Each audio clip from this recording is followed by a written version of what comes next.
les téléspectateurs s'apprêtent à découvrir Hélène de Fougerolles dans un rôle qui est aux antipodes de ses petites habitudes.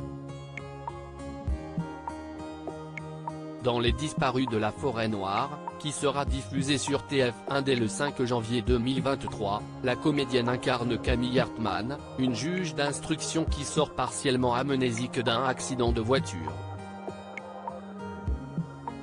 Auprès de Tchéky Karyo et Grégory Fitoussi, et par le biais d'une enquête, elle abordera notamment le thème des violences faites aux femmes.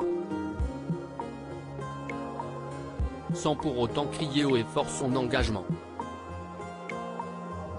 Aujourd'hui, je suis célibataire dans les colonnes du magazine Téléstar, Hélène de Fougerolles explique, en tout cas, qu'elle a atteint une liberté et une autonomie totale, alors qu'elle approche le cap des 50 ans, elle fêtera son anniversaire le 25 février prochain.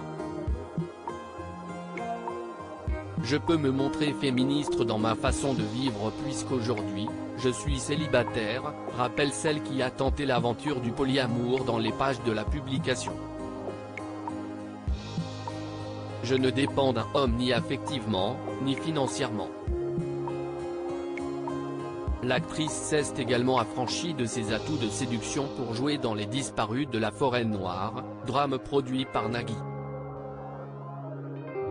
Elle a même accepté de se teindre les cheveux en brun,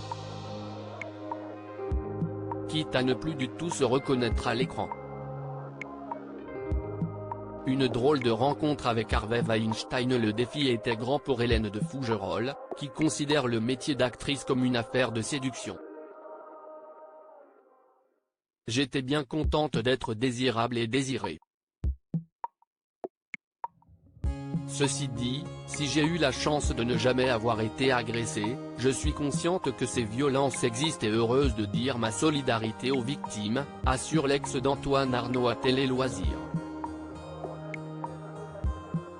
Quand j'ai rencontré Harvey Weinstein, par exemple, je n'y suis pas allé en jogging. En un regard, il m'a laissé entendre qu'il me trouvait à son goût et que, si j'avais envie, c'était possible d'aller plus loin. Mais comme avec beaucoup d'autres. Je lui ai fait comprendre que je n'étais pas venu pour ça, merci et au revoir. Ce qui n'enlève rien aux choses horribles qui sont arrivées à d'autres comédiennes.